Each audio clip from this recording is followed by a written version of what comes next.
Welcome back to day 7. Is it going to be hard or easy? Yesterday was easy. Are we going to be on a roll? Well, that was because we used the internet. We didn't use it. Oh, no, but did we use the internet? Yeah, for songs, because we didn't know some of them. Yeah, but I'm thinking it was easy because we were able to figure out the clue right away. It wasn't like we needed a mirror and look at the front and turn yourself around, hokey pokey it. Okay. All right, so let's look at the day first.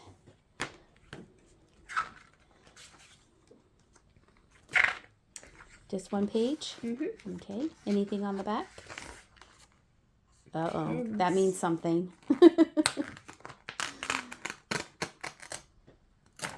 Well, I messed that part up. It's okay.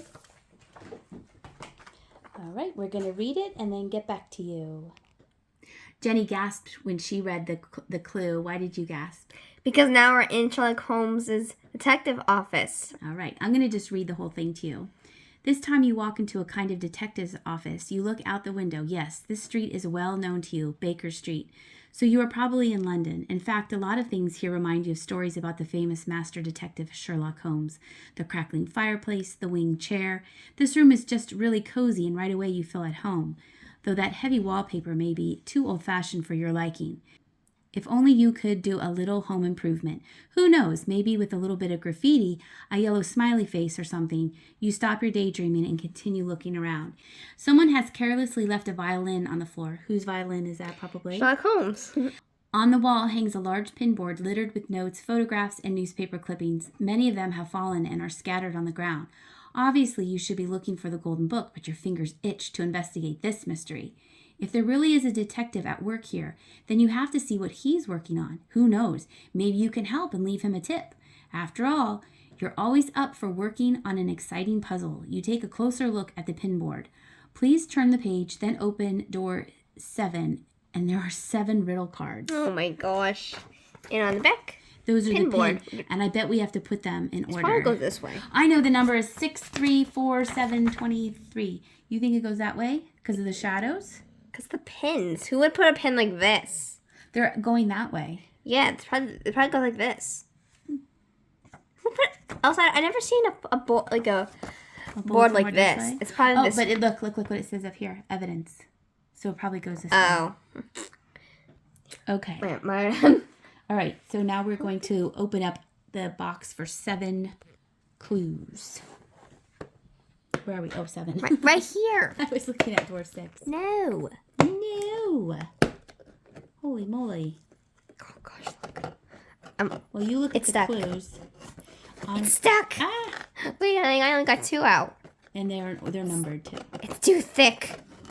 Well, you're looking at the clues. Let's look at the room. There's notes. Oh, can you touch the screen? Oh, there's the pinboard. Pinboard, but there's look, there's his hat. And there's his deerstalker his hat. What's called deerstalker hat? Fireplace, and they're like. Ooh, there's something that says something over there.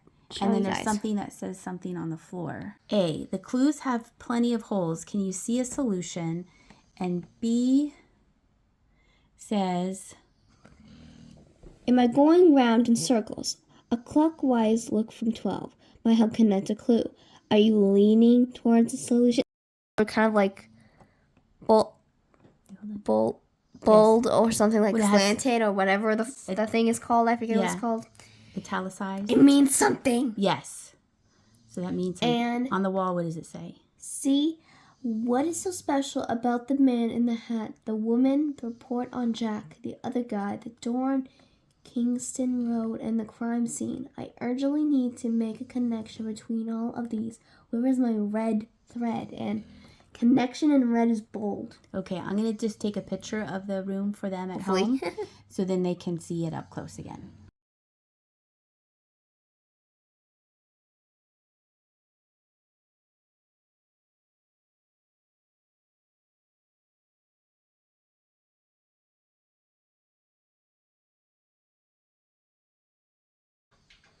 we have to cut out everything. Let's see.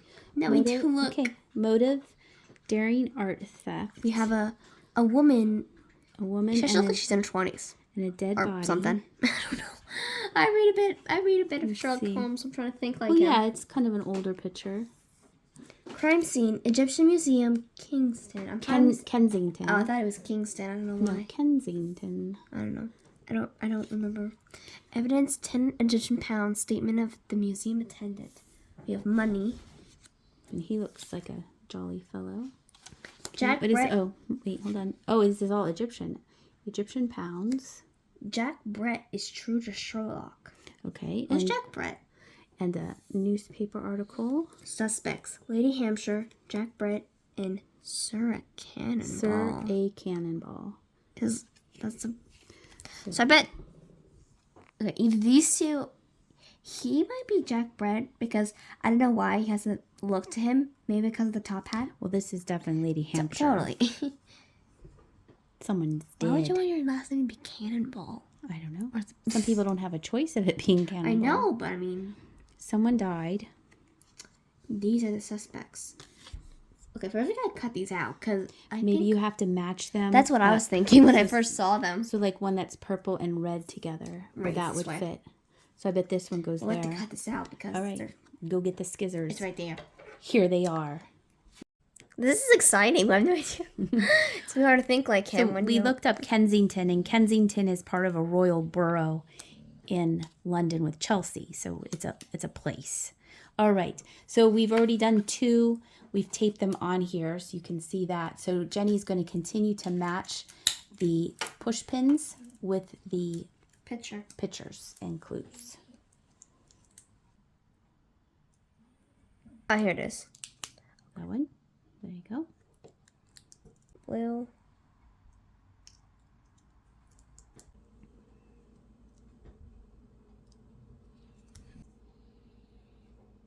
So it's like they have like their own little spot.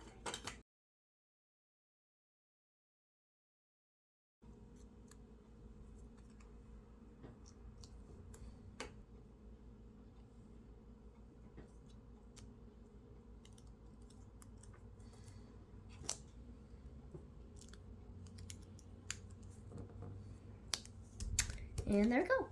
All right. I'm going to look at the clues that are written inside the room again, now that you've done this. Jenny thinks she knows the first number. Or one of them. And what is it? 2. See it? And it talks about leaning towards a solution. And clockwise. And then where the red thread connects. And the red thread starts at his hat. I had to switch the camera, but the red thread starts at his hat, goes onto the board, and then goes off onto the floor, kind of unravels onto the floor. Sorry it's blurry, but I just wanted you to see too. We're going to look at the first clue. December 7th. Susie has her fromage. Do you have your cheese? Are you a happy girl? Yes. Good girl. Okay. The first thing you should... Oh, that's really close. The first thing you should do is look at the riddle cards, whereupon you find pieces of evidence, cut them out. Apparently they have fallen from the notice board, so it'd be good to put them back. Okay, we did that. Okay. All right.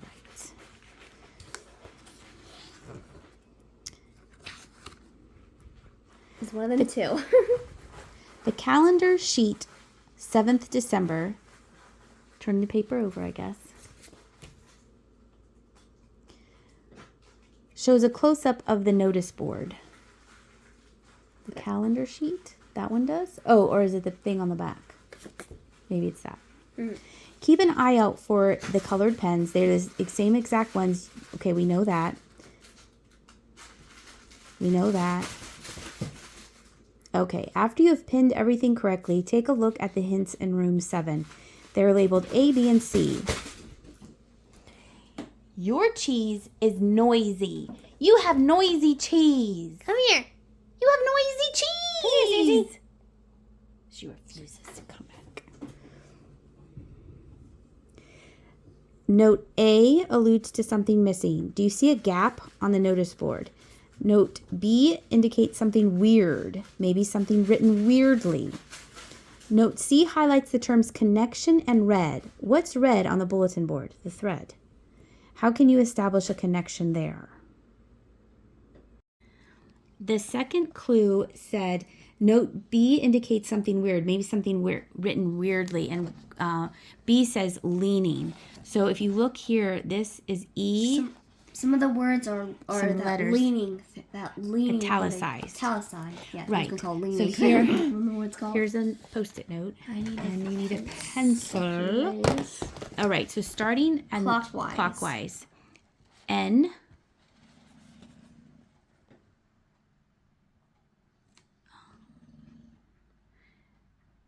I.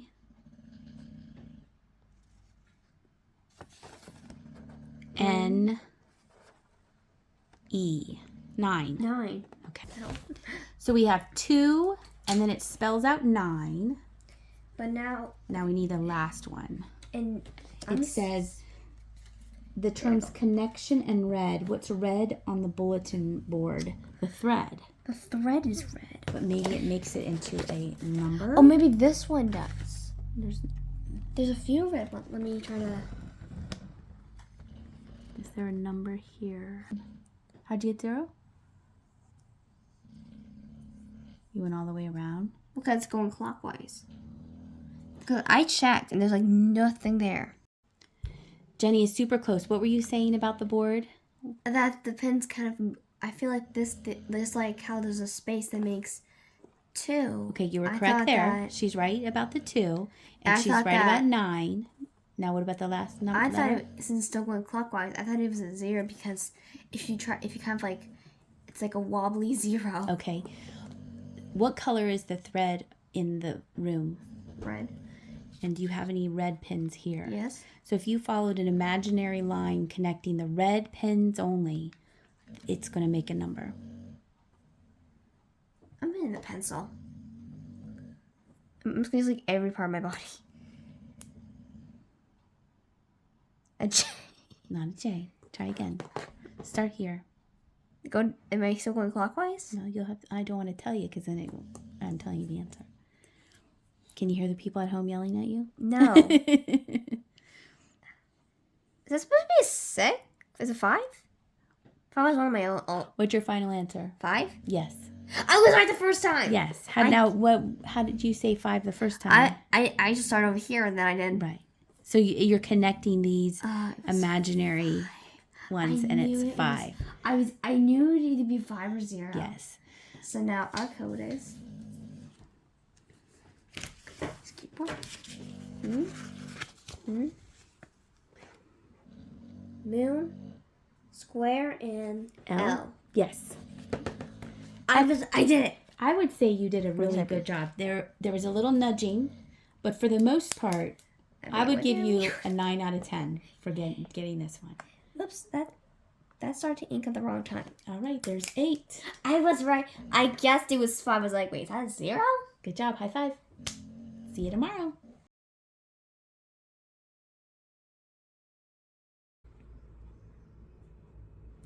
Welcome back to day 8. Day 8, it's going to be great. There it is. All right, pull out the story.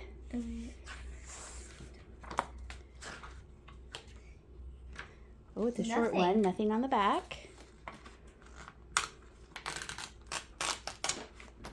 This time it was clean. A clean cut. Clean cut. You stumble straight into a stable. Straw covers the floor, and there is a large feeding manger in front of you. Other than that, there is not much to see here. The air is pleasantly warm, and palm trees sway gently outside. The view is pretty nice, too. When you think about it, the whole scene is suspiciously reminiscent of the Christmas story. But if so, then you definitely missed the baby shower. No Star of Bethlehem illuminates the firmament. No angelic choirs sing. There is no one to be seen far and wide. Just a last remnant of decoration there on the left in the straw shows that someone has recently been here. And yet you can't get rid of the feeling that there is a reason why you are here now. Since you entered the village, the path seems to have been a very logical one, moving from one door to the next, like a scavenger hunt, always looking for a clue to the golden book. It has always seemed logical to you which route to take. The only question is, does the thief know he's left traces behind? Does he suspect that someone is following him? Well, you will find out once you get hold of him. Until that happens, you have no option other than to look for the next clue. Fortunately, you don't have to look too far to find 2 cards in the straw. Okay, go ahead. Open door 8.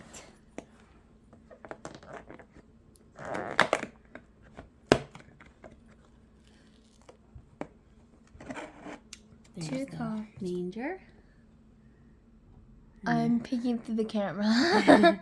And on one side, it looks like there's just some apples or something. That's and a a palm tree. No, you can't see it, but on the ground there's a pile of hay So and that's some not apples, apples. palm trees. And then on this side, More palm more trees. palm trees. So this is really, And that the looks roof really pretty. looks like oh it. yeah, that looks neat. And on the ground is grass. Okay. Do the clues? Oh, they say something. Oh, good. Here, wait. Let me get in focus for the folks at home. Here upon an early morn was a tiny baby born. Visitors from near and far came to visit via a star. Right? Yep. The guests have gone, and so now you will need to find a similar clue. A star of Bethlehem shines bright. Look around, don't take all night. To help you out, why does it feel like we're gonna be here all night to try to figure this out? We won't. We have 3 clues. That'll help us. Sorry, I had to say that the second I said that. To help you out, you should be told it isn't white but shining gold. When you find a star, you're able to put your coat into the table, but don't be hasty. Wait a second. The code's not what you had reckoned. To find your code more easily, use baubles from the Christmas tree. Use baubles. Baubles from the Christmas tree. So I think maybe those are the things that I saw on maybe. Those are apples, or what are that says. Look around, don't take all night. I had to say that. Like it was like. And then it was also, it's not white but gold. So looking for a gold star. All right. And then baubles is in dark, so that has something to do with it. All right, Jenny and I are gonna start thinking. I think Those aren't apples. Those are 3 baubles. I'm gonna let Jenny look because she hasn't seen them yet. Hold on. Okay, so we're looking on the front. We look down here, and then I notice, oh, look, there's baubles on the code thing. Now, they're in certain, this isn't lined up correctly. See how they could be under certain numbers? It could be 073 right now. It could be. Are there just three baubles on that code? there's 3 red. There's only 3 red, right? In gold, there's 4. Okay. And Can you turn it over real quick? maybe white. Wait, I just want to see. Okay. 1, 2, 3. I'm so blind because the things are in the way. 1, 2, 3, 4, 5. I want to see if there's anything red over there. Okay. There's nothing red. No, this is not correct. Okay, so This is way to off. find your code more easily, use baubles from the Christmas tree. So I think the red is definitely these are definitely gonna line up with a certain number. Do you agree? Huh? You That's do. an alligator mouth. What? That's that. Oh, it does make an alligator mouth. Like here, she's talking about here, like a greater than and less than symbol. Okay, Jenny and you guys are yelling at us. We can't hear you yet, so we're going to go back to thinking off camera. Hold on. We didn't want to do this, but we had to look at the first clue. Well, I'm looking at the first clue. Jenny, I'm going to read it out loud to you, okay? Riddle card G1 tells you to find the Star of Bethlehem and what it looks like. Find the colored version of the star, and you will be the wiser. And what do the baby shower decorations have to do with it? They look more like Christmas tree baubles, don't they? So I think we've already figured out that it's this, but then we need to find maybe this. Can you find that, but in gold? See it. Okay, this game is tricky. So I just read really quickly the second clue, and it says yep. Are you? Okay, so I bet if you put in that code 656, the real number is gonna be the baubles. I tell you, you get your money's worth with this game. So Jenny has put in the code 656, but do you really think the code is 394? I tried that. Did I? Here, so let's put in 394. Okay, let's just try for funs. For funs. This is right. turn this over again. Wait, how does it go? I forgot how it goes. Gosh. Okay, so Jenny thinks that it's this way. Could it be star, square, triangle? Yep. It has a Okay, let me see. Hold on. Star, square, triangle. Yes. Okay, so I would say that we got away with a clue and a half, right? Don't you think? Yes. Because all I did was I scanned. What I did, Jenny, is I saw this, and I saw there's a colored version on the bottom of, and I looked real fast. Okay, so I think that's great. Okay, so On to day 9. on to day 9. Do you have some cheese? What is that? What do you have?